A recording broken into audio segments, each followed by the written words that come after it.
Saya mulai. Bismillahirrahmanirrahim. Assalamualaikum warahmatullahi wabarakatuh. Selamat sore, Bapak Ibu sekalian yang terhormat, Ibu Insinyur Hira Laksmiwati M.Kom. Benar Bu? MSI. MSI, maaf ya, Bu. Kemudian yang terhormat, Kepala Program Studi Teknik Informatika, Bapak Andika Setiawan, Eskom MCS. Eh, yang terhormat, Pak Aidil Afriansyah selaku Ketua Tim penulis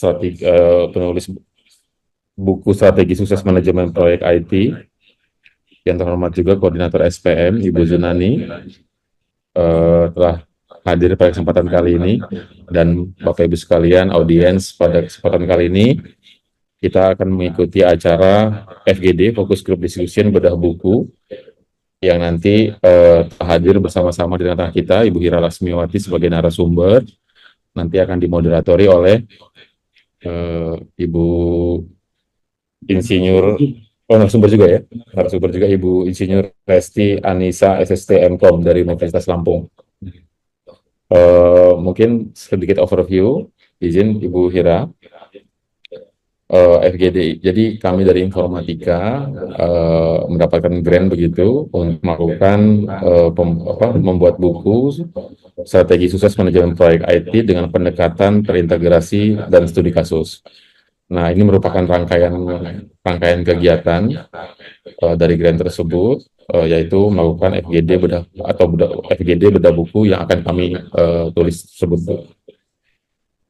Mungkin itu saja pembukaan dari saya.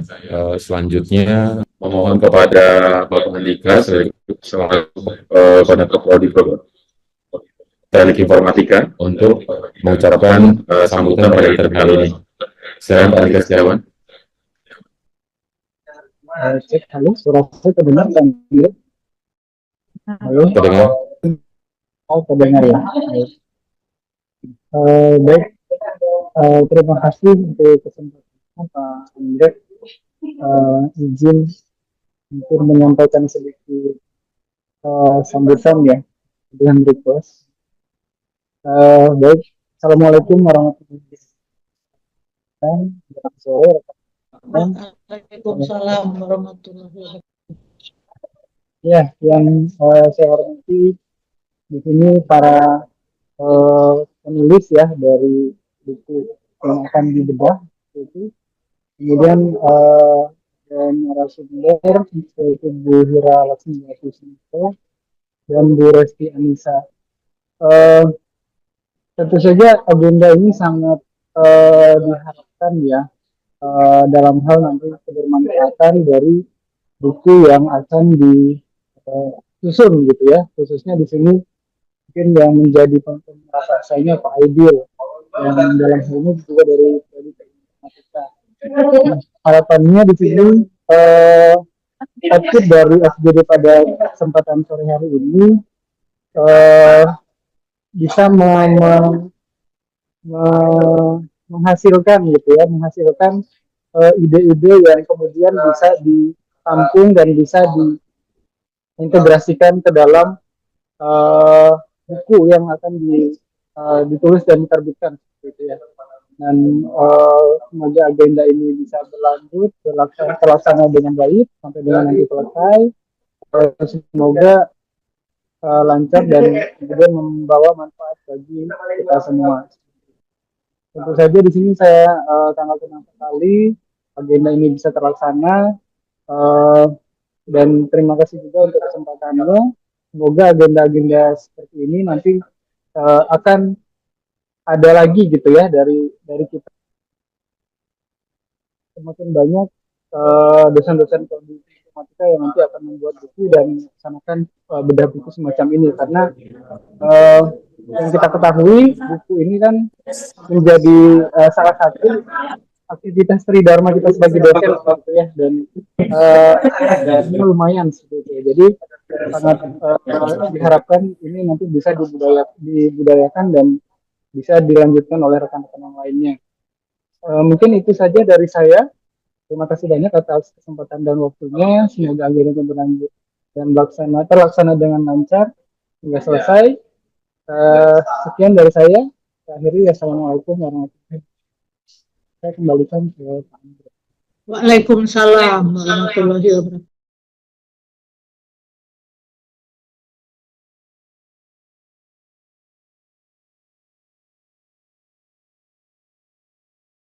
Baik, selanjutnya kita mulai acara FGD ini. Saya serahkan kepada Pak Idris sebagai selaku ketua tim penulis untuk memandu acara FGD ini. Silakan Pak Idris. Terima kasih Pak Andre. Sebelumnya saya ucapkan kepada Ibu Hira yang telah datang dari Bandung, baru juga datang langsung join di sini. Kemudian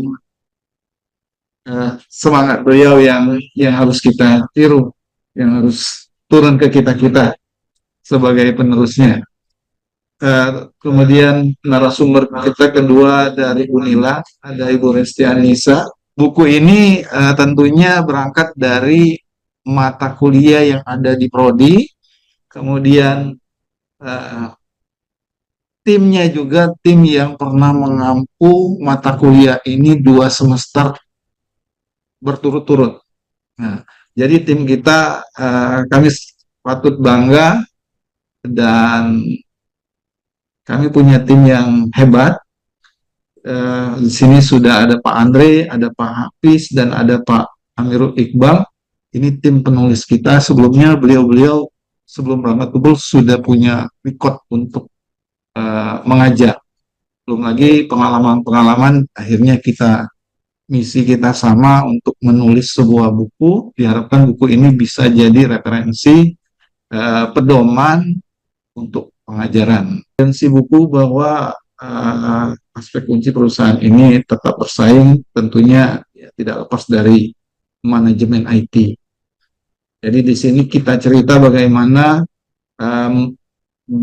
manajemen proyek teknologi ini penting untuk sebuah studi kasus dan pengalaman langsung dari tim penulis. Nah, ini yang menjadi poin tim kita, ditambah lagi pengalaman Ibu sebagai narasumber, ibu-ibu yang sebagai narasumber yang bisa melengkapi hasanah dari keilmuan ini. Ya. Kemudian tentunya MPTI yang sebagaimana yang kita ketahui bahwa dengan knowledge area-nya ini 10 knowledge area yang harus dimiliki dalam manajemen proyek ini cukup untuk bisa mempersiapkan mahasiswa kita untuk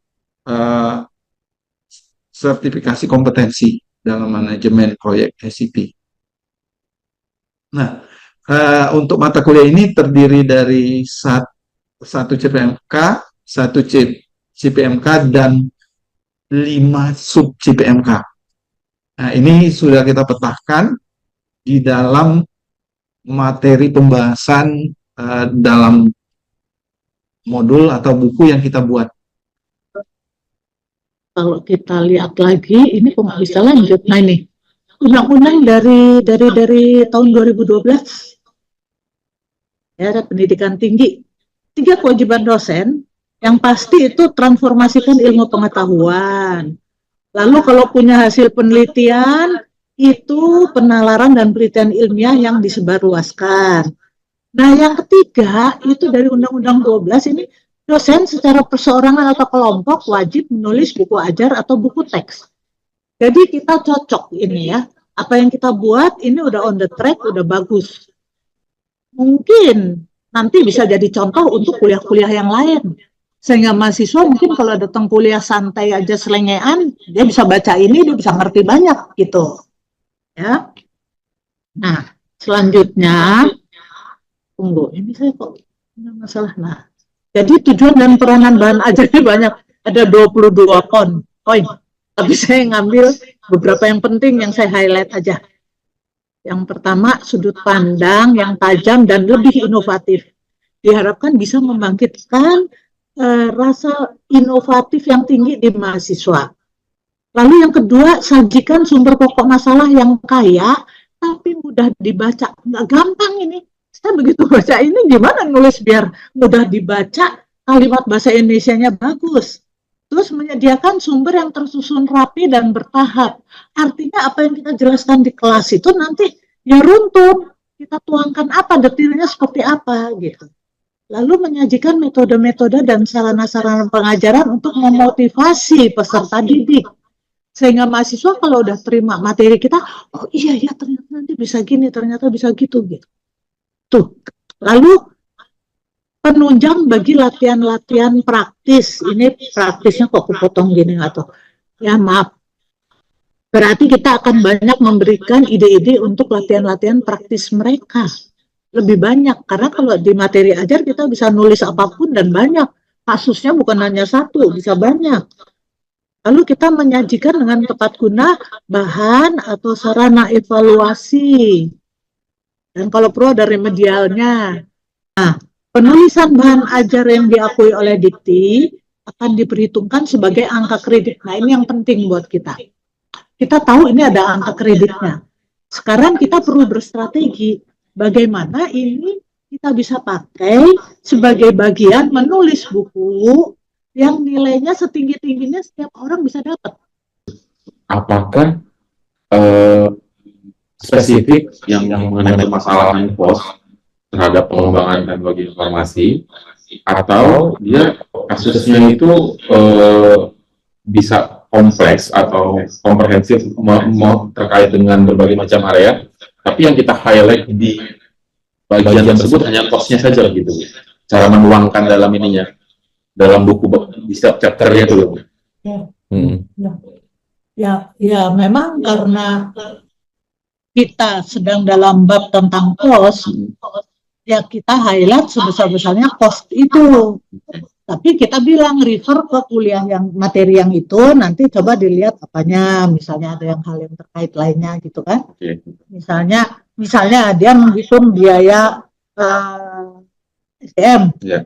SDM yang diperlukan dari bagian engineering kan, dari bagian apa tuh procurement, bukan SDM, resource management. Jadi carilah dari resource management data selengkap mungkin tentang ini gitu kan. Kita nggak ngutak-ngutik bagaimana resource management diturunkan gitu. Tapi studi kasus yang sama yang kita pakai, yang kita gunakan di kos tadi, kan dia inline juga dengan share resource. Ya. Bisa kita pakai juga nggak di chapter itu gitu ya? Bisa. Oh, oke. Bisa. Tapi nanti perkara di sana hitung biaya, nanti dilempar ke kos gitu. Jadi mereka tahu di manajemen integrasi, nanti integrasi itu dia benar-benar mengungkapkan bahwa kamu tuh nggak hanya tahu satu, kamu harus tahu bagaimana mengintegrasikan cost, terus resource, terus schedule, kalau schedule mundur kan ada pengaruhnya, procurement, nah itu. Jadi mereka tuh kita hadapkan pada masalah lapangan yang sebenarnya, tapi dalam kata-kata yang mudah. Jadi mungkin idenya saya proyeknya juga jangan yang kompleks banget gitu, kompleks yang kecil-kecil aja gitu.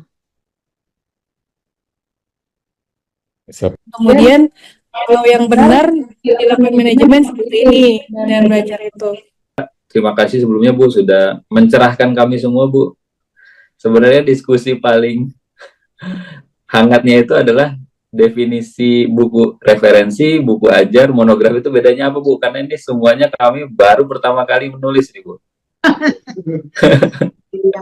Terus idenya Pak Iqbal dan kami semua itu ya udah tulis dulu aja, terus nanti ngundang narasumber, dan alhamdulillah Bu Ira yang sudah pengalaman ya kita konfrontir gitu. Yang kita buat ini sebenarnya masuk kategori apa gitu. Nah jadi terima kasih sebelumnya Bu. Jadi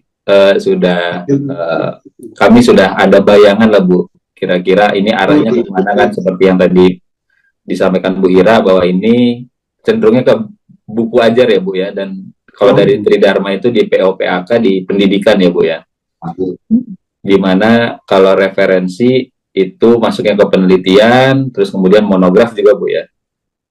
Nah sebenarnya ini pertanyaan umum sih Bu, saya ingin bertanya ke Bu Ira lagi dari pengalaman Bu Ira dan definisi dan aturan-aturan di Dikti itu pembeda dari buku ajar dan referensi sudah jelas ya Bu ya. Nah referensi dan monograf ini bedanya apa ya Bu ya? Kami masih belum terbayang gitu Bu. Apa sih bedanya, terus di mana kebaruannya dan strukturnya seperti apa? Kalau buku ajar tadi sudah disampaikan bahwa buku ajar itu memang turunan dari slide kemudian materi per minggu ya Bu ya. Terus kemudian diturunkan dalam bentuk bab misalkan seperti itu, lalu kita bahas secara detail. Tadi analoginya mudah sekali tuh dari Bu Hira. Kasih bab ini kalau dibaca bisa sendiri gitu mahasiswanya. Nah, bahan buku ajar itu masih bisa lah Bu kami tangkap. Tapi kalau monograf dan referensi itu kayak gimana ya Bu ya? Seperti itu Bu.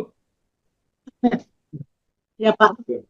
Jadi kalau buku referensi itu benar ya, saya punya ininya, penjelasannya. Saya cari dulu coba buku referensi.